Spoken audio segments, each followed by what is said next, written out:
తెలుగు రాష్ట్రాల్లో అతిపెద్ద lift manufacturer lifts ట్రై.com dealership కూడా ఇవ్వబడును. తెలుగు రాష్ట్రాల్లో బర్డ్ ఫ్లూ భయం వెంటాడుతోంది. కేసులే కాదు, ఇటీవల ఓ చిన్నారి బర్డ్ ఫ్లూతో మరణించడం కలవరపెడుతోంది. దీంతో ఇటీవల కోళ్లు చనిపోయిన ప్రాంతాల్లో మరోసారి ఆందోళన మొదలైంది. ఇటు తెలంగాణలో కూడా కోళ్లు చనిపోతున్నాయి.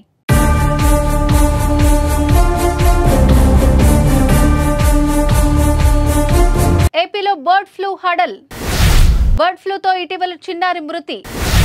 అప్రమత్తమైన కేంద్ర రాష్ట్ర ప్రభుత్వాలు. ఏపీలో ఐసీఎంఆర్ పర్యటన. బర్డ్ ఫ్లూపై చంద్రబాబు సమీక్ష. కాకినాడలో బర్డ్ ఫ్లూతోనే కోళ్లు మరణం. పిఠాపురం ప్రాంతాలలో కోళ్ల రవాణాపై ఆంక్షలు. బర్డ్ ఫ్లూ వ్యాప్తి చెందిన 6 జిల్లాల్లో అలర్ట్. తెలంగాణలోనూ బర్డ్ ఫ్లూ కలకలం. ఏపీ తెలంగాణలో మరోసారి బర్డ్ ఫ్లూ కలకలం రేపుతోంది. తెలుగు రాష్ట్రాలను మొన్నటి వరకు భయపెట్టిన బర్డ్ ఫ్లూ మధ్యలో కాస్త చల్లబడినట్టు కనిపించింది. మళ్లీ సైలెంట్గా రెక్కలు విదిలిస్తోంది. ఏపీలోని పల్నాడు జిల్లా నర్సారావుపేటలో 2 ఏళ్ల చిన్నారి బర్డ్ ఫ్లూ సోకి ప్రాణాలు వదిలిన ఘటన అందరినీ ఉలిక్కిపడేలా చేయగా, అటు హైదరాబాద్లో కోళ్లు చనిపోతున్నాయి.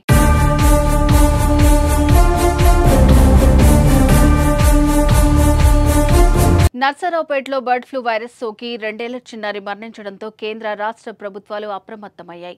గత నెల 16వ తేదీన నర్సరావుపేటలో బర్డ్ ఫ్లూ లక్షణాలతో చిన్నారి మృతి చెందింది. బర్డ్ ఫ్లూ మృతిపై కేంద్రం అప్రమత్తమై రాష్ట్రానికి ఐసీఎంఆర్ బృందాన్ని పంపించింది. చిన్నారికి మంగళగిరి ఎయిమ్స్ లో చికిత్స అందించడంతో మంగళగిరిలోని ఎయిమ్స్ లో 4 ఐసీఎంఆర్ బృంద సభ్యులు పర్యటించి వివరాలు సేకరించారు. శుక్రవారం నర్సరావుపేటలో పర్యటించారు. చంద్రబాబు కూడా బర్డ్ ఫ్లూతో మరణించిన చిన్నారి మృతిపై సమీక్ష నిర్వహించారు.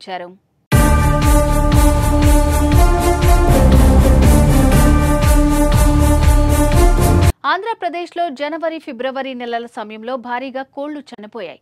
ఉమ్మడి గోదావరి జిల్లాలో ఈ మరణాలు ఎక్కువగా కనిపించాయి. పశ్చిమ గోదావరి జిల్లా తణుకు మండలం వేల్పూరు, తూర్పు గోదావరి జిల్లా పెరవలి మండలం కానూరు అగ్రహారంలోని కోళ్ల ఫారాల నుంచి నమూనాలను మధ్యప్రదేశ్లోని భోపాల్లో ఉన్న national institute of high security animal diseases కి పంపగా బర్డ్ ఫ్లూ అని తేలింది. అదేవిధంగా గత ఫిబ్రవరి 10 నుంచి 20వ తేదీ వరకు పిఠాపురం, గొల్లప్రోలు మండలాల్లోని 3 కోళ్ల ఫారాలలో పెద్ద సంఖ్యలో కోళ్లు బర్డ్ ఫ్లూ వల్లనే మృతి చెందాయని కేంద్ర ప్రభుత్వం నిర్ధారించింది. ఈ మేరకు కేంద్రం నుంచి రాష్ట్ర ప్రభుత్వానికి గురువారం సమాచారం రావడంతో అధికారులు అలర్ట్ అయ్యారు.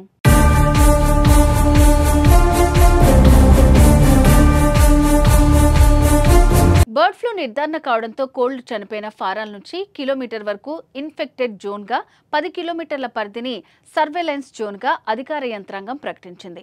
చందుర్తి, పిఠాపురం ప్రాంతాల నుంచి కోళ్లను ఇతర ప్రాంతాలకు రవాణా చేయడంపై ఆంక్షలు అమలు చేయాలని అధికారులు నిర్ణయించారు.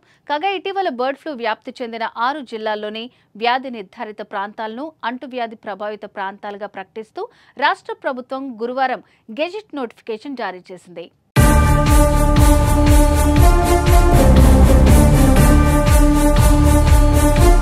బర్డ్ ఫ్లూ సంభవించిన ప్రదేశాలకు 1 నుంచి 10 కిలోమీటర్ల వరకు నిఘా మండలాలుగా ప్రకటించింది.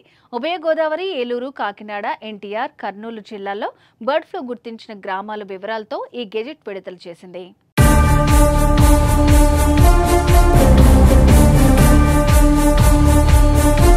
ఒకవైపు ఏపీలో చిన్నారి మరణం సంభవించిన సమయంలో అటు తెలంగాణలో మరోసారి భారీగా కోళ్లు చనిపోతున్నాయి. హైదరాబాద్ శివార్లోని అబ్దుల్లాపూర్మెట్ మండలాల్లో ఉన్న ఓ పౌల్ట్రీ ఫామ్లో వారం రోజుల వ్యవధిలో వేల సంఖ్యలో కోళ్లు మృత్యువాత పడ్డాయి. దీంతో కోళ్ల శాంపిల్స్ ని సేకరించిన అధికారులు ల్యాబ్లో పరీక్షలు నిర్వహించగా బర్డ్ ఫ్లూ అని తేలింది. దీంతో పౌల్ట్రీ యజమానులతో పాటు ప్రజలు ఆందోళనకు గురవుతున్నారు. బర్డ్ ఫ్లూ భయంతో వణికిపోతున్నారు.